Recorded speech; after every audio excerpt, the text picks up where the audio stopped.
Hello everyone, revision में आपका फिर से स्वागत है। तो दोस्तों, मैं आज फिर से आपके लिए नई 30 टॉपिक से 30 एमसीक्यू प्रश्न लेकर आ रहा हूँ। ये जो भी प्रश्न हैं, ये सभी विभिन्न परीक्षाओं में पूछे गए प्रश्न हैं।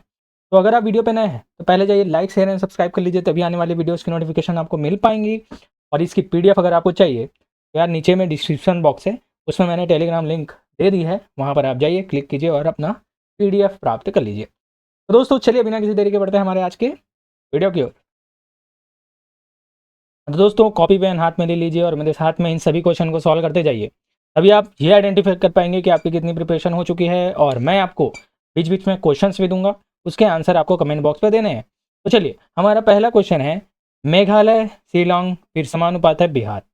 यहाँ पर क्वेश्चन मार्क में क्या आएगा? ठीक है, तो यहाँ पर जब मेघालय और शिलोंग में आपको संबंध बताना है तो आप यहाँ पर देखेंगे कि मेघालय की राजधानी है शिलोंग, ठीक उसी प्रकार बिहार की राजधानी आपको बतानी है। तो दोस्तों बिहार की राजधानी क्या है? पटना।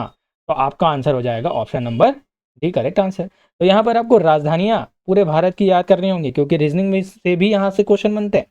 चलिए नेक्स्ट देखते हैं क्वेश्चन 2। गुरुत्वाकर्षण का संबंध खोज से है तो टेलीफोन का संबंध किससे है? तो आपका ऑप्शन है ए प्रयोग, बी सी निर्माण, बी अन्वेषण या डी आविष्कार। तो देखिए, जहाँ पर गुरुत्वाकर्षण को अगर जाना गया था तो इसे खोजा गया था, ये बोला जाता है।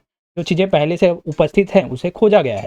ठीक है, तो टेलीफोन का क्या किया गया है? तो दोस्तों टेलीफोन का आपका आंसर हो जाएगा ऑप्शन नंबर डी, आविष्कार किया गया है। तो जो चीज़ें नई रूप से बनाई जाती है ना, उसको बोलते हैं आविष्कार। लेकिन जैसे पुरानी चीज़ें हैं उन्हीं को खोजा जाता है, तो यहाँ पर होता है, उसे कहते हैं अन्वेषण। जैसे खनिज तत्व जो धरती में ढसे हुए हैं उनको खोज कर निकालना, ये अन्वेषण के अंतर्गत आएगा। लेकिन नई चीज़ें बनाना, तो टेलीफोन का आविष्कार हुआ है। ये आपका option number D correct answer होगा। नेक्स्ट देखते हैं, उस विकल्प का चयन करना है जिसका तीसरे पद से वही संबंध है जो दूसरे पद का पहले पद से है।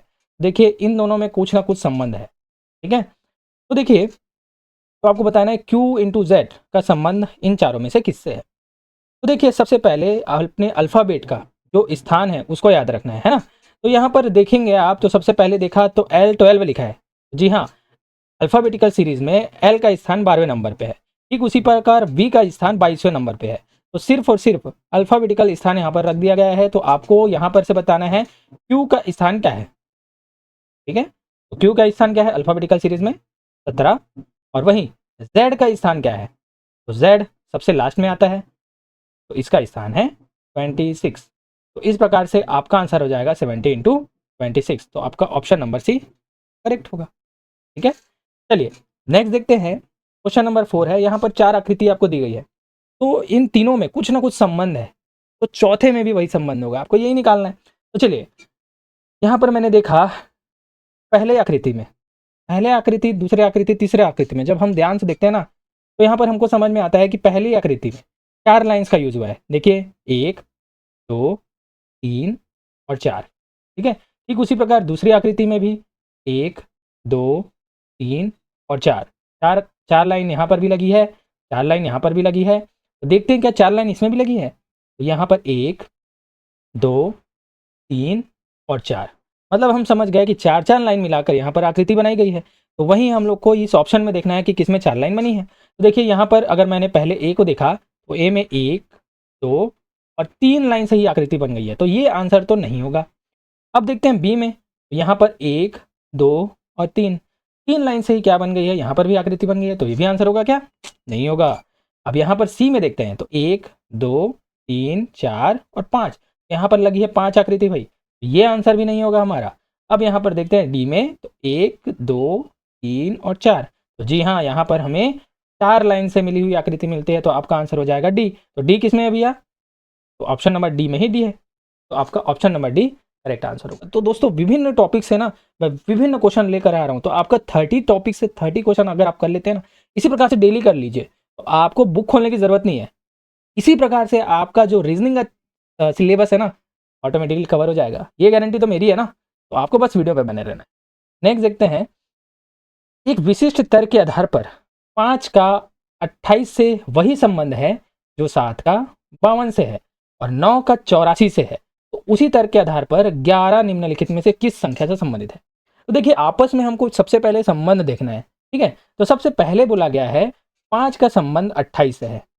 तो ऐसा क्या हुआ होगा कि 5 को 28 बनाया गया। तो जब मैंने अच्छे से देखा तो समझ में आया कि जब मैं 5 का वर्ग करता हूँ, 5 का वर्ग किया तो कितना आया 25 और प्लस 3 किया तो हमारा उत्तर आ जाता है 28, जो कि प्रश्न में दिया गया है। ठीक है, अब उसी प्रकार बोला गया है 7 का संबंध 52 से, तो इसे भी उसी नियम में हम लागू करके देखते हैं। तो सबसे पहले हम करते हैं 7 का वर्ग। 7 का वर्ग कितना है 49, और इसमें जैसे पहले हमने प्लस 3 किया है, इसमें भी हम प्लस 3 करके देखते हैं क्यों, क्या वो संख्या आती है। तो जी हाँ, यहाँ पर 52, तो जी हाँ 52 यहाँ पर भी है और 52 यहाँ पर भी है, मतलब यही रूल्स हमारी आगे भी लगने वाली है। चलो एक बार और चेक कर लेते हैं। तो 9 और 84 का देखते हैं। तो पहले 9 का वर्ग करो, तो 9 का वर्ग कितना होता है 81 और प्लस 3 करो तो कितना आ गया 84, 84। ठीक है, तो चलिए, तो उसी प्रकार से 11 का निकालना है हमको, तो 11 का पहले क्या करो वर्ग करो, तो कितना आएगा 121। अब क्या करना है प्लस 3, तो आपका आंसर हो जाएगा 124। तो 124 कहाँ है, option number D 124 correct answer. ठीक है, चलिए आगे बढ़ते हैं। उस शब्द का चयन करें जो अन्य 3 शब्दों से भिन्न है। ठीक उसी प्रकार से क्वेश्चन है। ठीक है, आपका ऑप्शन है ए विश्वासघाती, बी समर्पित, सी स्वामी भक्त या डी विश्वासी। तो इस प्रकार के क्वेश्चन को ना थोड़ा सा आपको कॉमन सेंस लगाना है। तो जब मैंने विश्वासघाती देखा, तो विश्वासघाती ऐसा लगता है ना नकारात्मक बात हो रही है, जैसे नेगेटिव बात हो रही है। एक होता है नेगेटिव बात, एक होता है पॉजिटिव, नकारात्मक और सकारात्मक। तो विश्वासघाती अविश्वासघाती बोलते हैं ना, तो यहाँ पर नकारात्मक भाव उत्पन्न हो रहा है। ठीक उसी प्रकार जैसे बी समर्पित है, तो यहाँ पर पॉजिटिविटी आ रही है, हाँ यार वो समर्पित है उस चीज़ के लिए। ठीक उसी प्रकार विश्वासी, वो व्यक्ति विश्वासी, यहाँ पर भी सकारात्मक भाव उत्पन्न हो रहा है। और स्वामी भक्त, इसमें भी वो स्वामी का भक्त है, यहाँ पर भी स्वामी भक्त सकारात्मक ऊर्जा दे रहा है। तो यहाँ पर सिर्फ और सिर्फ ऑप्शन नंबर ए अन्य तीनों से भिन्न है, जो कि नकारात्मक है। ठीक है, नेक्स्ट देखते हैं, निम्नलिखित क्रम में से भिन्न चिन्ह का चयन कीजिए। तो देखिए OUETI, तो बताइए पांचों में से भिन्न कौन सा है।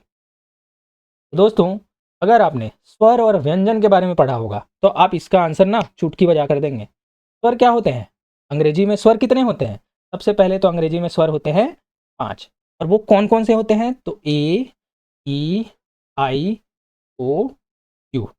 है, AEIOU।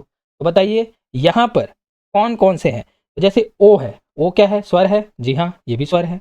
यू क्या है स्वर है, जी हाँ ये भी स्वर है। ई क्या है स्वर है, जी हाँ ये भी स्वर है। लेकिन टी स्वर है क्या, नहीं। आई स्वर है, जी हाँ ये भी स्वर है। मतलब अन्य 4 जो है स्वर है, लेकिन एक क्या है स्वर नहीं है। तो आपका आंसर हो जाएगा 4। तो 4 किस में है, ऑप्शन नंबर सी 4। तो इस प्रकार से विभिन्न टाइप से क्वेश्चन बनते हैं और सारे टाइप मैं करवाने वाला हूँ। बस आपको सीरीज को अभी से भी सीरीज को देखते जाना है। हर सीरीज में मैं नए टाइप का क्वेश्चन लेकर आ रहा हूँ। ठीक है, और यार लाइक ठोको, बहुत कंजूसी करते हो। अगर पसंद आ रही है तो, नहीं आ रही तो डिसलाइक का ऑप्शन भी है। ठीक है, नहीं तो कमेंट करके बताओ कि किस प्रकार के क्वेश्चन चाहिए आपको। ठीक है, दिए गए विकल्पों में से असंगत को चुनना है आपको। तो आपका ऑप्शन है ए, देखिए सर्कल है ना, बी सी डी। बताइए इसमें अलग क्या है। तो दोस्तों अगर मैंने यहाँ पर देखा तो सबसे पहले ए में देखते हैं, तो जो बड़ा चित्र है, बड़ा वाला चित्र, ठीक है, तो उसी से लगा हुआ छोटा वाला चित्र भी है, ठीक उसी आकृति का, वैसे का वैसा ही है। तो बड़ा आकृति में छोटा आकृति लगा हुआ है। ठीक है, अब देखिए जैसे बी में देखिए, तो बी में भी बड़ा त्रिभुज है, ये बड़ा त्रिभुज है, इसमें छोटा आकृति छोटा त्रिभुज लगा हुआ है। वहीं सी में देखिए तो बड़ा वर्ग है, तो इसमें भी छोटा वर्ग लगा हुआ है। लेकिन डी में यहाँ पर बड़ा सा आयत दे दिया है और उसमें लगा हुआ क्या है, त्रिभुज है। तो समान आकृति का छोटा रूप उसके साथ संलग्न है अन्य तीनों में, लेकिन डी में ये चीजें अलग हैं। तो आपका आंसर हो जाएगा ऑप्शन नंबर डी अन्य तीनों से। ठीक है, नेक्स्ट देखते हैं, दिए गए विकल्पों में से उस संख्या को चुने जो निम्नलिखित संख्या में प्रश्न चिन्ह को प्रतिस्थापित करेंगे। अब प्रश्न चिन्ह की जगह में क्या आएगी आपको बताना है। ठीक है, 3 27 243 क्वेश्चन मार्क की जगह में क्या आएगा, ऑप्शन दिया है देखिए। तो देखो दोस्तों इसमें आपको सबसे पहले ये देखना है कि यहाँ पर अंतर कितने का है, अंतर। ठीक है, तो यहाँ पर पहले 24 का है, फिर यहाँ पर बहुत ज़्यादा अंतर है, तो अंतर से तो ये नहीं बनने वाला। क्या यहाँ पर अगर मैं वर्ग करूँ तो बनेगा, है ना। तो वर्ग करूँ तो 3 का वर्ग 9, ये तो बहुत दूर है। 27 का वर्ग 729, ये भी बहुत दूर है। तो यहाँ पर अगर मैं देखूँ तो सीधे मैं बताता हूँ कि जब मैंने 3 और 27 को देखा तो 3 के पहाड़े में 27 कितने बार में आएगा, 9 बार में आएगा। ठीक है, तो 3 या 27 होता है। अब 27 को चलिए मैं आगे फिर से वैसे ही गुणा करके देखता हूँ 9 से, तो क्या 243 आता है, तो 27 इंटू 9 करते हैं, 9 7 63 है, 9 दूनी 18 6, जी हाँ 243 आ रहे हैं यहाँ पर। ठीक है, मतलब 9 वाली जो 9 का मल्टीप्लिकेशन वाला नियम है यहाँ पर काम करने वाला है यार। तो यहाँ पर 243 में से हमको सिर्फ 9 से मल्टीप्लाई करना है।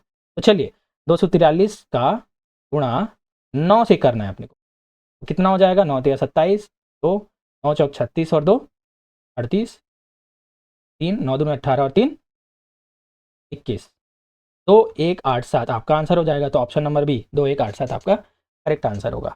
उम्मीद है ये सीरीज आपको मज़े ही आ रही होगी और यार बहुत अच्छा क्वेश्चन लेकर आ रहा हूँ। देखिए प्रीवियस ईयर क्वेश्चन है ना, आरआरबी एनटीपीसी में पूछा गया क्वेश्चन है ये, वैसा छोटा लेवल का भी तो नहीं है क्वेश्चन, बस आपको जब बन जा रहा है ना तो ईजी लग रहा है। ठीक है, अब नेक्स्ट देखते हैं, दी गई संख्या के अगले दो पद आपको ज्ञात करना है। तो चलिए भाई, जे के बाद एल दिया है, एल के बाद ओ दिया है, ओ के बाद एस है, तो क्या आएगा। तो इस प्रकार के क्वेश्चन के लिए ना सबसे पहले आपको क्या करना होगा, जो वर्ड्स लिखे गए हैं उसका स्थान लिख देना है आपको। तो इससे बहुत इजीली ये क्वेश्चन सॉल्व होता है ना। अगर ऐसे देखेंगे ना गिपिंग एक एक करके, जे के बाद क्या आता है, के एल फिर एम एन, ऐसे देखते रहेंगे ना, टाइम आपका कब निकलेगा पता नहीं चलेगा। ठीक है, तो सीधा आपको क्या करना है, सबसे पहले नंबरिंग कर दो। तो नंबरिंग आपको याद रखना है भाई। तो जे का कितना होता है 10, एल का होता है 12, ओ का होता है 15, एस का होता है 19।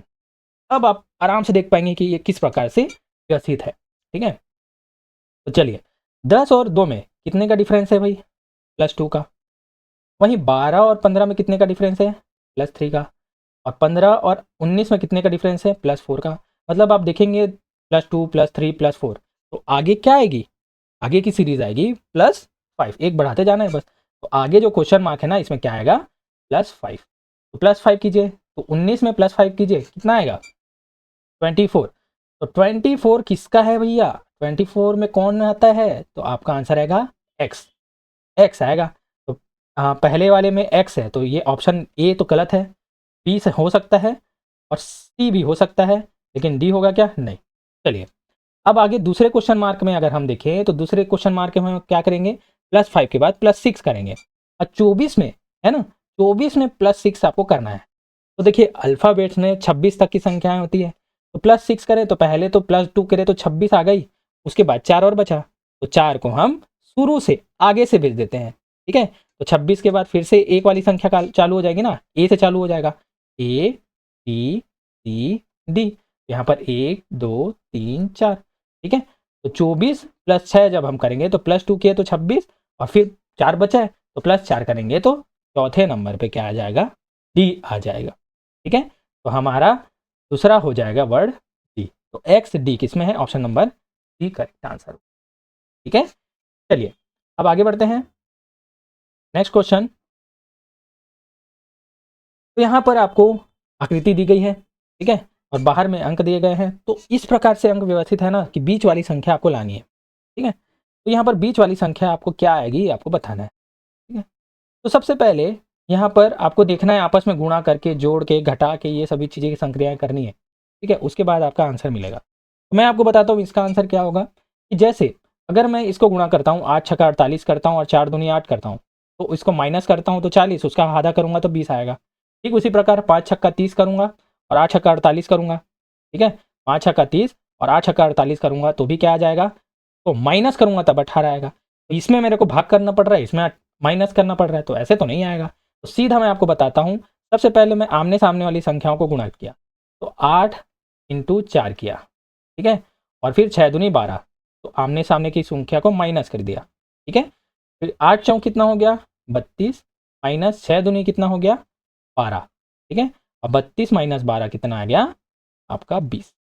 इस प्रकार से बीच वाली संख्या आ गई। ठीक इसी प्रकार से आमने सामने संख्या को गुणा करो, 8 छक्का कितना हो जाएगा 48, और 5 और 6 का गुणा करो तो कितना हो जाएगा 5 छक्का 30, और दोनों को माइनस कर दो तो कितना आ जाएगा 18।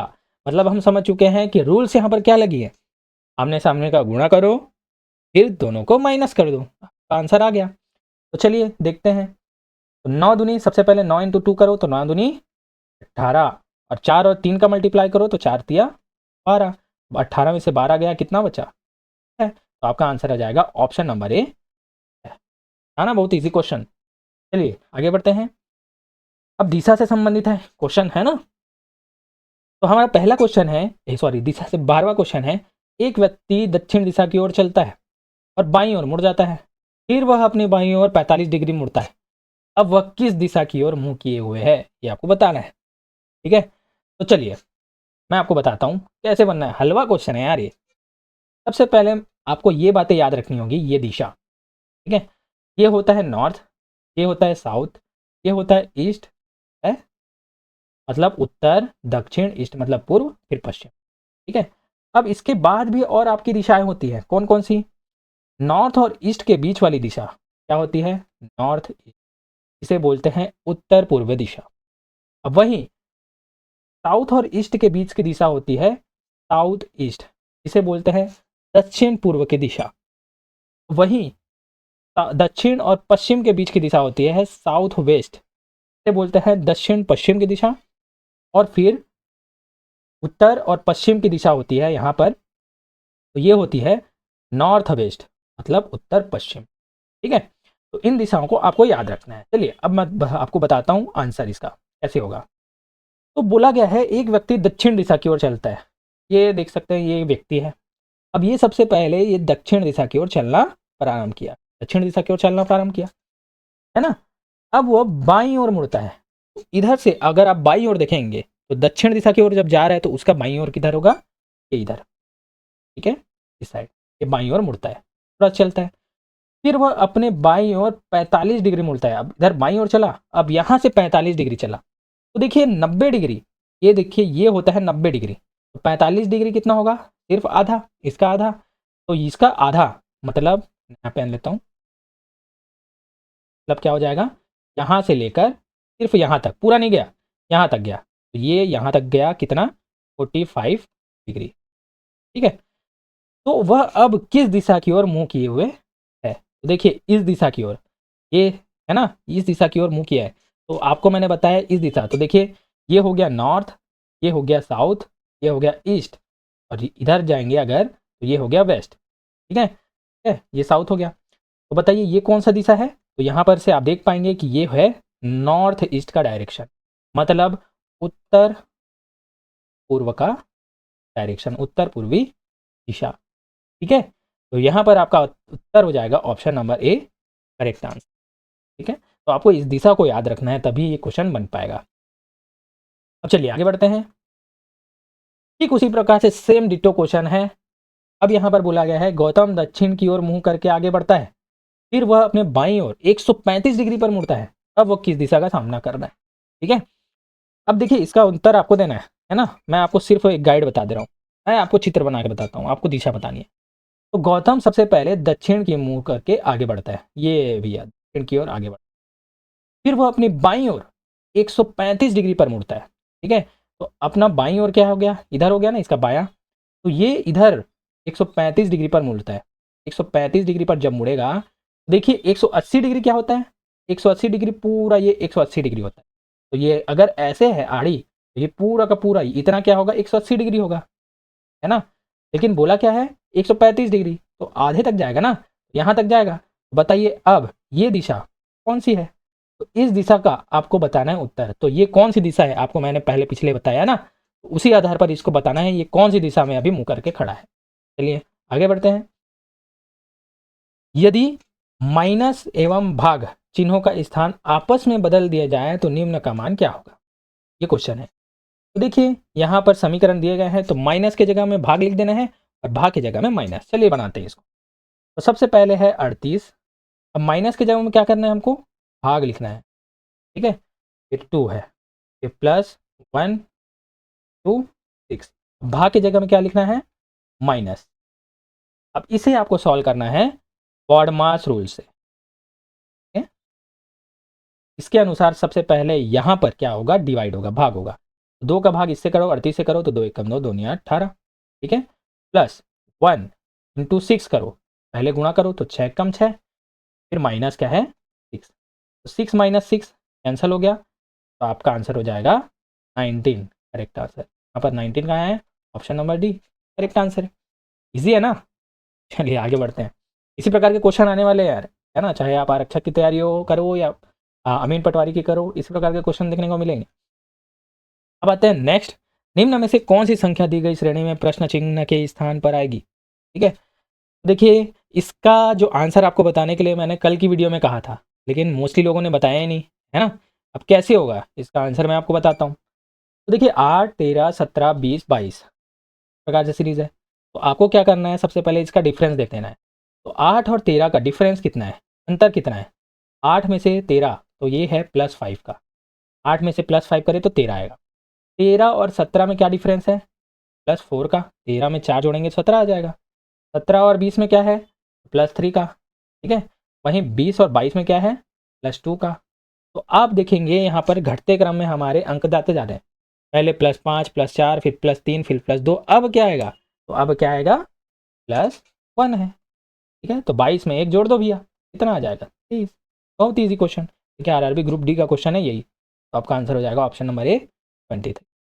ठीक है, नेक्स्ट देखते हैं, कमर दुख गई। ठीक है, नेक्स्ट देखते हैं, जे के एल ब्लैंक है के जे जे, ब्लैंक है के जे जे, फिर ब्लैंक है एल के जे जे। इस प्रकार के क्वेश्चन को अब तो आप हलवा जैसे सॉल्व करते होंगे, क्योंकि आपने अगर स्टार्टिंग से सीरीज देखी है ना, तो आप इसको समझ पाएंगे कि कैसे हम सॉल्व करते हैं। जैसे यहाँ पर एल दिया है, तो एल के बाद में कोई संख्या यहाँ पर सीरीज में दी है क्या, एल के बाद में, हाँ यहाँ पर दी है। तो एल के बाद में क्या है, के है, तो सीधा यहाँ पर एल के बाद में मैंने क्या डाल दिया, के डाल दिया। अब यहाँ पर के जे जे है, तो डबल जे जे कहाँ है, यहाँ पर है। डबल जे जे के बाद में क्या संख्या है, यहाँ पर एल है। ठीक है, तो डबल जे जे के बाद है एल, तो सीधा मैंने लिख दिया एल। वहीं पर के फिर जे, तो जे क्या सिंगल है, कहीं पर भी, यहाँ पर भी डबल है, यहाँ पर भी डबल है, यहाँ पर भी डबल है, जाहिर सी बात है यहाँ पर भी क्या होगा, डबल ही होगा। ऐसे ही सीरीज बनाई जाती है यार, एक पकड़ लो दूसरा का आंसर ऐसे ही मिलता है। ठीक है, तो आपका आंसर हो जाएगा के एल जे, के एल जे ब्लैंक के स्थान पे, तो आपका आंसर हो जाएगा ऑप्शन नंबर ए, के एल जे। ठीक है, नेक्स्ट देखते हैं यहाँ पर सर्कल में। ठीक है, क्वेश्चन मार्क की जगह में क्या आएगा आपको बताना है। ठीक है, जैसे ही इस प्रकार की सीरीज दिखती है ना, तो आपको क्या करना है, जो आमने सामने वाले अंक है उसके आधार पर इसको सॉल्व करना है सबसे पहले। अगर उससे सॉल्व नहीं होता फिर आगे बढ़ेंगे, आमने सामने वाले में पहले जाना। ठीक है, तो जैसे यहाँ पर 1 है, तो इसके सामने भी 1 है, तो 1 का वर्ग करो, त्रिघात करो, वैसा ही आता है। तो इससे तो हमको आंसर नहीं मिलने वाला। अब आते हैं दूसरे में, तो 2 में देखें, तो 2 के सामने क्या है, 8, 2 के सामने क्या है, 8। 2 को ऐसा क्या करें कि 8 बन जाए, जब 2 का मैंने त्रिघात किया, 2 का क्यूब किया, तो कितना आया, 8 आया। ठीक है, वैसे ही चलाओ आगे और देखते हैं, 3 का देखते हैं, 3 और 27 में क्या संबंध है। तो 3 का जब मैंने त्रिघात किया, 3 का क्यूब किया, तो 3 तिया 9, 9 तिया 27, तो क्या आ जाता है, 27। मतलब जो संख्या है उसके सामने वाली संख्या क्या होती है, उसका क्यूब होती है। ठीक है, तो वैसे ही यहाँ पर 4 दिया है, तो यहाँ पर क्या आएगा, 4 का क्यूब। तो 4 का क्यूब कितना होगा, 4 चौक 16, 16 चौक 64। इतना इजी क्वेश्चन था, ऑप्शन नंबर ही करेक्ट होगा। ठीक है, अब नेक्स्ट देखते हैं। देखिए क्वेश्चन नंबर 18, उस विकल्प का चयन करना है जो निम्नलिखित श्रृंखला में प्रश्न चिन्ह के स्थान पर आ सकता है। तो यहाँ पर प्रश्न चिन्ह के स्थान पर क्या आएगा आपको बताना है। ठीक है, तो देखिए इसके लिए आपको अच्छे से इसको देखना होगा। क्या, सबसे पहले मैंने देखा तो यहाँ पर जो ऊपर वाली संख्या है ना और नीचे वाली संख्या है, एक दूसरे से कैसे संबंधित है। ऊपर वाली संख्या का जो स्थान है वो क्या है, 11। जैसे के अल्फ़ाबेटिकल सीरीज में 11वें नंबर पे है, वैसे ही ओ 15वें नंबर पे है, एस 19वें, डब्ल्यू 23वें, है ना, ए पहले नंबर पे है। तो ये तो उसके स्थान के आधार पर इसको जमा दिया गया है। लेकिन किस प्रकार से जमा गया है ये देखिए। तो सबसे पहले के आया, उसके बाद नीचे में ओ आया। ठीक है, फिर अगले वाले में ऊपर एस चले गया, फिर अगले में नीचे डब्लू आ गया। जो अल्फ़ाबेट से हम नीचे ऊपर कर रहे हैं ना, डब्लू ए ऊपर आ गया। फिर अब जाहिर सी बात है अल्फ़ाबेट कहाँ आएगा, नीचे में। ठीक है, और अंक कहाँ आएगा, अंक कहाँ आएगा, ऊपर। तो अल्फ़ाबेट नीचे और अंक ऊपर, अल्फ़ाबेट नीचे और अंक ऊपर। इसमें तो नहीं होगा, इसमें भी होगा, है ना, इसमें तो नहीं होगा, सी में तो नहीं होगा। अल्फ़ाबेट नीचे और अंक ऊपर। अब यहाँ पर दिया गया है कि जो उसका स्थान है वही यहाँ पर लिखा गया है। तो बताइए यहाँ पर क्या आ सकता है।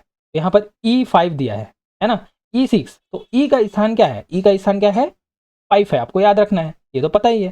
तो यहाँ F5 दिया है तो ये तो नहीं होगा, E6 दिया है ये भी नहीं होगा, E5 दिया है तो यही शायद था आपका क्या हो जाएगा, आंसर हो जाएगा। तो नीचे में क्या आएगा, E और ऊपर में क्या आएगा 5। ठीक है, इस प्रकार से आपका आंसर करेक्ट होगा। नेक्स्ट देखते हैं क्वेश्चन नंबर 19। एक्स अपने दोस्तों को अपने एकमात्र पुत्र की पत्नी के बेटे के रूप में परिचय कराता है, तो एक्स वाई का क्या है? इसका आंसर आपको देना है। दोस्तों इस प्रकार के क्वेश्चन को जब भी आप सॉल्व करते हैं ना, तो मैंने एक चीज बताया है आपको, कभी भी आप पुरुष को लेते हैं ना तो सीधा एक ट्रायंगल बनाइए, तो ट्रायंगल से आपको समझ जाना है ये क्या है। और जब हम महिला को बनाते हैं ना, महिला को इस स्क्वायर के रूप में, सर्कल के रूप में लिखिए, ठीक है, गोले के रूप में लिखिए।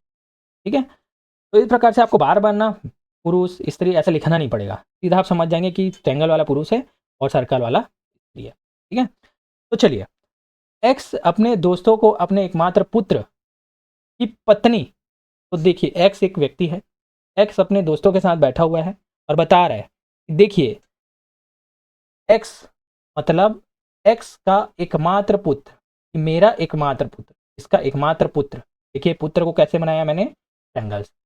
एक्स का एकमात्र पुत्र की पत्नी, अब इसकी पत्नी को मैंने दिखाया सर्कल से, कि पत्नी का बेटा, अब इसकी बेटा, देखिए पत्नी का बेटा, बेटा को मैंने दर्शाया त्रिभुज से। ठीक है, बेटे के रूप में परिचय कराता है। तो देखिए एक्स अपने दोस्तों को बोलता है कि ये मेरे बेटे की पत्नी का बेटा है, तो देखिए है ना, तो एक्स वाई का क्या है, तो इसे क्या दर्शाया गया है, वाई। तो एक्स और वाई में संबंध बताना है, तो यहां पर पूछा है एक्स वाई का क्या है। देखिए एक्स के बेटे की पत्नी का बेटा, तो जाहिर सी बात है एक्स का क्या हुआ, वो वाई होता हुआ। लेकिन यहां पर क्या पूछा गया है, एक्स वाई का क्या है, ना कि ये पूछा है वाई एक्स का क्या है। अगर एक्स वाई का क्या है पूछा है तो सीधा आपका आंसर हो जाएगा, ये क्या है भैया, दादा है, उसके बेटे की पत्नी का बेटा, जाहिर सी बात है उसके बेटे का बेटा ही तो हुआ, है ना, तो वो क्या हो गया, दादा। और वहीं अगर आपको ये प्रश्न पूछता कि वाई एक्स का क्या है, वाई एक्स का क्या है अगर पूछता है, तो क्या हो जाता है, आपका आंसर होता। लेकिन अभी एक्स वाई का क्या है, तो आपका आंसर ऑप्शन नंबर डी ज़्यादा हो। उम्मीद है आपको चीज़ें समझ में आ गई। नेक्स्ट है, यदि Q का अर्थ प्लस है, Z का अर्थ गुणा है, T का अर्थ माइनस है और K का अर्थ भाग है, तो 52 के 4Q 6J 12T 8 का मान आपको निकालना है। चलिए भैया बहुत इजी क्वेश्चन है, सिर्फ आपको मान रखना है। तो सबसे पहले यहाँ पर 52, K का मान क्या है, K को हम दर्शाते हैं भाग से, है भैया भाग से, के बाद क्या है 4, अब Q के स्थान पर क्या है, प्लस, ठीक है, फिर C, A को दर्शाते हैं हम गुणा से, फिर 12, फिर T को दर्शाते हैं हम माइनस से। ठीक है, अब इसको बॉड मास से आपको सॉल्व कर देना है। तो सबसे पहले डिवाइड होगा, भाग होगा, उसके बाद गुणा होगा। तो चलिए इसको भाग दीजिए, तो 4 एकम 4, 4 तिया 12, प्लस 12 छक्का 72 माइनस 8। ठीक है, अब इसको 72 में से 8 माइनस करेंगे तो कितना आएगा, 64। ठीक है, और 64 में 13 को प्लस कर दो, कितना आएगा, 4 और 3 7 और 7 77। तो आपका आंसर हो जाएगा ऑप्शन नंबर डी 77। ठीक है, नेक्स्ट देखते हैं। देखिए परजीवी जू और हिरन में आपको वेन डायग्राम बनाना है, तो वेन डायग्राम से क्वेश्चन यहाँ पर पूछा गया है। ठीक है, तो इसे भी कैसे सॉल्व करना है मैंने बता रखा है। तो सबसे पहले आपको क्या बनाना है, यहाँ पर परजीवी का वेन डायग्राम। ये क्या है, परजीवी है भैया, परजीवी, ठीक है, परजीवी। अब बताना है जू, तो जू और परजीवी में क्या कोई संबंध है, तो जी हाँ, जो जू होते हैं ना, जू ये पैरासाइट्स होते हैं, परजीवी होते हैं, जो भोजन के लिए किसी दूसरे पर डिपेंडेंट होते हैं। तो यहाँ पर जो जू है ना, जू जुआ जी, ये परजीवी के अंदर में ही आ जाएगा। ठीक है, तो ये क्या हो गया, जू। ठीक है, दूसरा कलर में लेता हूँ, इतना तो हो गया, परजीवी के अंदर में क्या आएगा, जू आएगा। अब बताते हैं हिरन के बारे में। तो सबसे पहले हिरन और परजीवी में संबंधित, तो क्या हिरन परजीवी है, पैरासाइट है, तो नहीं, हिरन परजीवी तो नहीं है ना, ये तो पता है, ये अलग से पशु है। अब हिरन और जू में बताइए क्या इसमें कोई संबंध है, हिरन और जू, भैया जू तो पैरासाइट है, हिरन तो अलग पशु है, तो कहीं ना कहीं इससे कुछ भी संबंध इन दोनों का नहीं बनता, तो सीधा यहाँ पर हिरन को मैं अलग से बना। तो इस प्रकार से वेन डायग्राम आपको कहाँ दिख रहा है, तो ऑप्शन नंबर सी में इस प्रकार का वेन डायग्राम दिख रहा है, तो आपका ऑप्शन नंबर करेक्ट आंसर। ठीक है, तो यहाँ पर सिर्फ परजीवी जू और हिरन क्या क्या है, इसकी विशेषता क्या है, इसको आपको पता रखना है। ठीक है, अब नेक्स्ट देखना है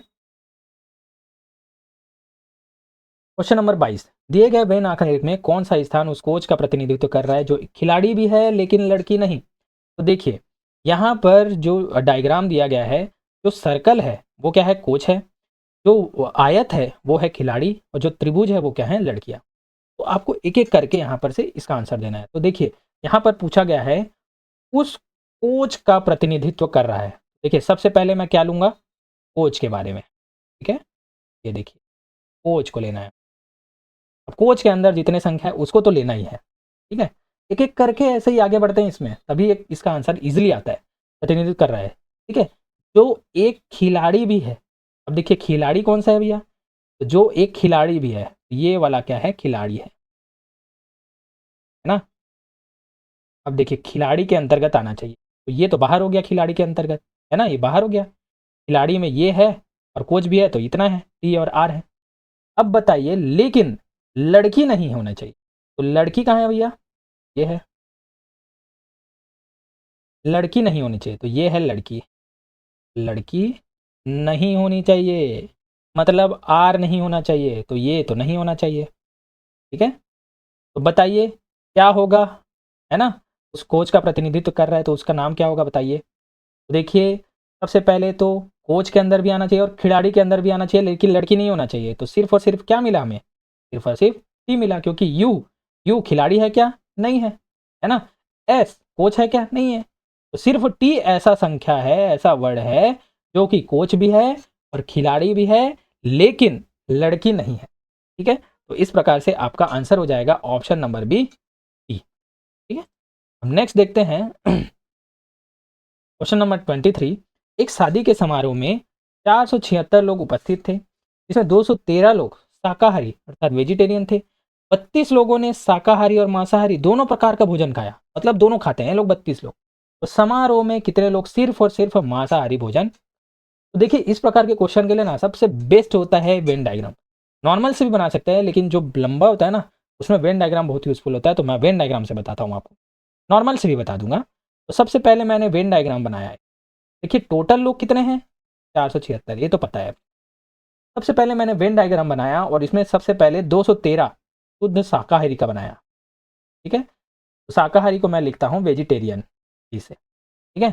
अब उसके बाद दूसरे में आते हैं, 32 लोगों ने शाकाहारी और मांसाहारी दोनों को खाया, तो यहाँ पर से दोनों को भी लेते चलना है हमको। तो ये हो गया मांसाहारी, नॉन वेज, है ना। और ये दोनों, दोनों को कितने लोगों ने खाया, 32 लोगों ने। अब आपको क्या निकालना है, इस नॉनवेज वाले को निकालना है कि ये कितने लोग हैं, नॉनवेज वाले कितने लोग हैं, इसको आपको निकालना है। तो क्या करना है आपको, जो 213 है ना, जो 213 और 32 को जब मैं जोड़कर 476 से माइनस कर दूंगा ना, तो इतना निकल जाएगा भाई, बहुत ईजी। तो देखिए 213 और 32 जो कि शाकाहारी और दोनों है ना, तो 213 प्लस 32 कर दो, कितना हो जाएगा, 3 2 5 और 1 4, 245। अब 245 इतने हो गए, तो इतने को निकालना है, टोटल 476 है। तो क्या करना, 476 में से माइनस 240 कर दो, कितना आ जाएगा, 1, 231 आपका आंसर हो जाएगा, ठीक है। इस वेन डायग्राम से ही चीज़ों को समझना बहुत ईजी होता है। उम्मीद है आपको चीज़ें समझ में आ गई। नेक्स्ट देखते हैं क्वेश्चन नंबर 14, है ना। यहाँ पर कथन और निष्कर्ष में दिया गया है सभी गाड़ियाँ चमगादड़ है और सभी गायें चमगादड़ है। फिर यहाँ पर निष्कर्ष दिया गया है सभी गाड़ियाँ गायें और सभी गायें गाड़ियाँ हैं, तो आपको यहाँ पर आंसर दे। तो इस प्रकार के क्वेश्चन को हम किससे करते हैं, वेन डायग्राम से करते हैं, ठीक है। तो वेन डायग्राम बना लो भाई। तो सबसे पहले बोला गया है सभी गाड़ियाँ चमगादड़ है, ठीक है। सबसे पहले मैंने बनाया यहाँ पर गाड़ी, गाड़ी, ठीक है, गाड़ी। और गाड़ी किसके अंदर में आएगा, तो गाड़ी आएगा चमगादड़ के अंदर, चमगादड़, ठीक है। ये सभी घटनाएं काल्पनिक है ना, गाड़ी चमगादड़ नहीं हो। फिर देखते हैं सभी गायें चमगादड़ है। अब दूसरे में क्या बोला है, सभी गायें चमगादड़ है, ठीक है। तो गाय चमगादड़ है बोला है, तो गायों को किसके अंदर रखना है, चमगादड़ के अंदर। तो ये देखिए ये छोटा सा मैंने बनाया, ये क्या है, गाय। तो सभी गाय क्या हो गए, चमगादड़ के अंदर में, ठीक है। तो देखिए अब इसके आधार पर आपको निष्कर्ष देखना है, तो बताना है भैया क्या क्या होगा, है ना। पहले बोला है सभी गाड़ियां गाय हैं, तो देखिए गाड़ी और गाय में कोई भी संबंध दिख रहा है आपको? नहीं। तो अपने अनुसार कुछ भी नहीं लगाना है आपको। यहाँ पर संबंध दिख रहा है क्या? गाड़ी यहाँ है, गाय यहाँ है, कोई इन दोनों में आपस में कोई संबंध है ही नहीं, तो क्या निष्कर्ष एक सही होगा? नहीं, ये तो नहीं होगा। दूसरा देखते हैं, सभी गाय गाड़ियां हैं। देखिए गाय और गाड़ियां में फिर से संबंध नहीं है ना। गाय में और गाड़ी में फिर से कोई संबंध नहीं है, ये भी नहीं होगा। तो कोई भी निष्कर्ष अनुसरण नहीं करते, तो आपका आंसर हो जाएगा ऑप्शन नंबर सी। ना तो एक निष्कर्ष अनुसरण कर रहे हैं, ना ही, ठीक है। तो आपको वेन डायग्राम के आधार पर आंसर देना है। नेक्स्ट देखते हैं क्वेश्चन नंबर 25, है ना। एक कक्षा में रेणु की रैंक नीचे से 15वीं है, यदि कक्षा में 30 विद्यार्थी हैं तो ऊपर से उसकी रैंक कौन सी होगी? ठीक है, तो इसको सॉल्व करने के लिए ना सबसे बेस्ट है, मैं आपको एक फॉर्मूला बताता हूँ। टोटल संख्या, टोटल संख्या होता है या तो अप एंड डाउन, ऊपर और नीचे दे रहा है तो अप प्लस डाउन, ठीक है, -1 कर दो, संख्या निकल जाएगी। और यदि आपको दायां बायां दिया है, ठीक है, दायां बायां दिया है, तो आपको अप और डाउन की जगह में लेफ्ट या राइट ले लेना है, माइनस। इसी एक फॉर्मूला से इस प्रकार के क्वेश्चन का आपको आंसर मिल जाएगा, ठीक है।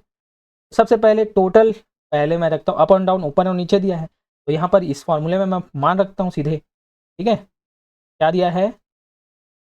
यदि कक्षा में 30 विद्यार्थी है तो कुल विद्यार्थी कितने हैं? 30 है भाई।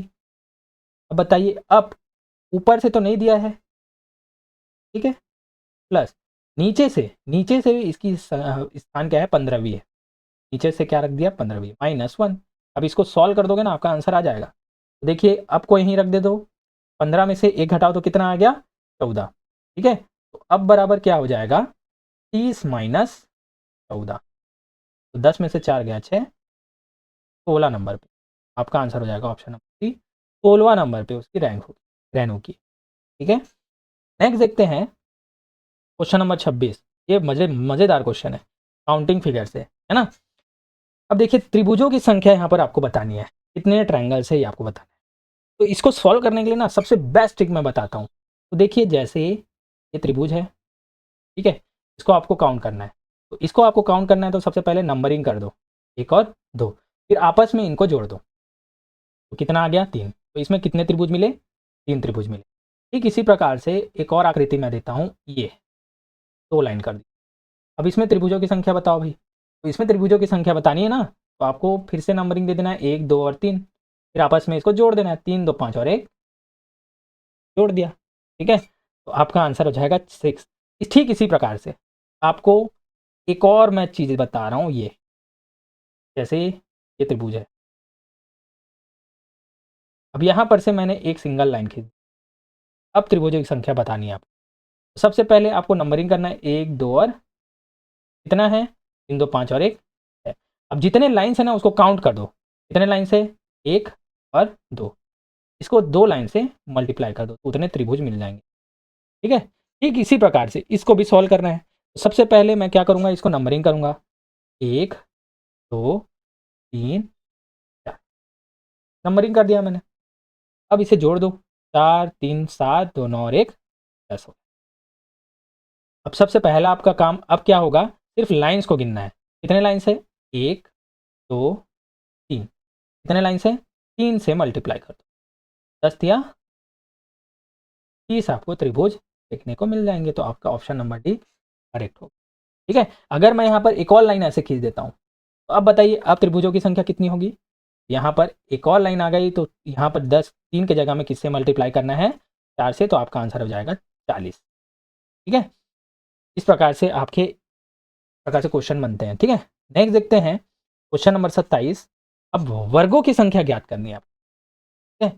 वर्गों की संख्या ज्ञात करने की ट्रिक भी मैंने दे रखी है, कैसे होगा भाई बताओ इसका, है ना। इसमें क्या करना है, बस आपको नंबरिंग कर देना है भाई। तो नंबरिंग कीजिए, पहला दूसरा तीसरा चौथा, ठीक इसी प्रकार नीचे से भी नंबरिंग कीजिए, दूसरा। अब जो डायगोनली इसको गुणा कर दीजिए विकर्ण रूप से, तो 4 का गुणा 3 से होगा, 3 का गुणा 2 से होगा, और 2 का गुणा नीचे को दे दिया है तो सीधा 1 से होगा। तो चलिए कर दीजिए, 4 का गुणा 3 से किए तो कितना आया 12, 3 का गुणा 2 से किए कितना आया 6, फिर 2 का गुणा 1 से करो, 1 से 2, 12 6 18 2 30, वर्गों की संख्या कितनी हो गई? आना इजी क्वेश्चन। अब नेक्स्ट देखते हैं, अब दर्पण प्रतिबिंब में आते हैं भैया। बहुत बार इसको क्वेश्चन को सॉल्व करके रखा है हमने, तो अब उम्मीद है कि आप इसे चुटकियों में आंसर देंगे। ठीक है, ये आकृति दी गई है, इसका दर्पण प्रतिबिंब, यहाँ पर दर्पण रख दिया गया है भाई, है ना, तो कैसे बनेगा? तो जब मैंने बताया था, पहले भी बताया था कि जब दर्पण प्रतिबिंब देखा जाता है ना, तो राइट का लेफ्ट होता है या लेफ्ट का राइट होता है, मतलब दायां का बायां होगा या तो बायां का दायां। ठीक है, ऊपर नीचे में कोई फर्क नहीं पड़ता। तो देखिए, सबसे पहले अगल का बगल में सबसे पहले ये संख्या बनाई है ना, अगल का बगल में, ये राइट है, अब लेफ्ट में हो गया। ठीक इसी प्रकार से ये जो तीर का निशान है अब किधर आ जाएगा, पहले राइट साइड में था, अब कितना हो जाएगा लेफ्ट साइड। ठीक है, तो आपका आंसर यहाँ पर दिख रहा है, ऑप्शन नंबर सी करेक्ट हो। ठीक है, नेक्स्ट देखते हैं 29 में। अब इससे पहले मैंने बताया था दर्पण प्रतिबिंब के बारे में, अब है जल प्रतिबिंब अर्थात वाटर इमेज के बारे में। तो वाटर इमेज के बारे में मैंने बताया था, जैसे दर्पण प्रतिबिंब में लेफ्ट टू राइट चेंज होता है ना, तो वाटर इमेज में उल्टा होता है, ऊपर का नीचे, नीचे का ऊपर होता है, लेकिन राइट लेफ्ट में कोई चेंजेस नहीं होता। ठीक है, चलिए बताता हूँ मैं इसको कैसे बनता है। यहाँ पर ये हाँ आकृति आपको दी गई है, अब इसको आपको नीचे बनाना है। ठीक है, तो कैसे बनाओगे? सबसे पहले ये जो ऊपर वाला सर्कल है ये नीचे आ जाएगा, ऊपर वाला सर्कल कितना आ जाएगा, ठीक है, नीचे आ जाएगा, नीचे। तो ये छोटा वाला ऊपर रह जाएगा और बड़ा वाला नीचे आ जाएगा। ये दर्पण प्रतिबिंब है, ये सॉरी जल प्रतिबिंब है ना। ऊपर वाला ऊपर से नीचे आ जाएगा, देखिए नीचे आ गया। अब बताइए क्या दायां बायां में कोई चेंजेस होगा? तो नहीं, दायां बायां में कोई चेंजेस नहीं होगा, तो ये जो है ना ऐसा का ऐसा ही रहेगा आकृति, और वैसा ही छोटे में भी आकृति ऊपर का क्या हो जाएगा, नीचे आ जाएगा भैया। देखिए ऊपर का नीचे आता है, लेकिन अगल का बगल में कोई चेंजेस नहीं होता। तो बढ़िया, ये बताइए ये वाली आकृति कहाँ है? ये वाली आकृति है ऑप्शन नंबर। ठीक है, देखिए इसमें ऊपर का नीचे नहीं आया है तो ये गलत हो गया, इसमें ऊपर का नीचे तो आया है लेकिन ये वाला आकृति चेंज हो गया है, राइट टू लेफ्ट हो गया है। तो राइट टू लेफ्ट चेंज होता है क्या? नहीं होता। अब ठीक इसी प्रकार इसमें ऊपर से नीचे आया क्या? नहीं होता, सीधा यहीं पर से देख के बता सकते हैं। ठीक है, तो जल प्रतिबिंब इतना ईजी है, वाटर प्रतिबिंब वाटर इमेज भी इतना ईजी है, वैसे मिरर इमेज भी इतना ही ईजी है। नेक्स्ट, अब लास्ट क्वेश्चन, इसका आंसर आपको देना है। निम्न में से जो अलग या विषम है उसको चुनना है, जिसमें ऑप्शन में दिया गया है ऑर्गन, नियॉन, जेनॉन और हाइड्रोजन। इसमें क्या डिफरेंस है आपको बताना है, कमेंट बॉक्स में बताना है। अगर आपको वीडियो अच्छी लगी तो लाइक शेयर एंड सब्सक्राइब तो ठोको, ज़्यादा से ज़्यादा शेयर करो। ठीक है, अगर कुछ कमी लग रही है तो कमेंट बॉक्स में बताओ। उम्मीद है कि इतने अच्छे एमसीक्यूज मैंने लेकर आया ना, वीडियो तो पसंद आई होगी। ठीक है, एमसीक्यूज का लेवल भी मैं धीरे धीरे अप करते चले जाऊँगा, और हर टॉपिक्स मेरी गारंटी है मैं हर टॉपिक्स यहाँ पर कवर करूँगा। दोस्तों यार सब्सक्राइब ठोक लो, और इसी प्रकार के वीडियोज़ के लिए मिलते हैं अपने नेक्स्ट वीडियो में।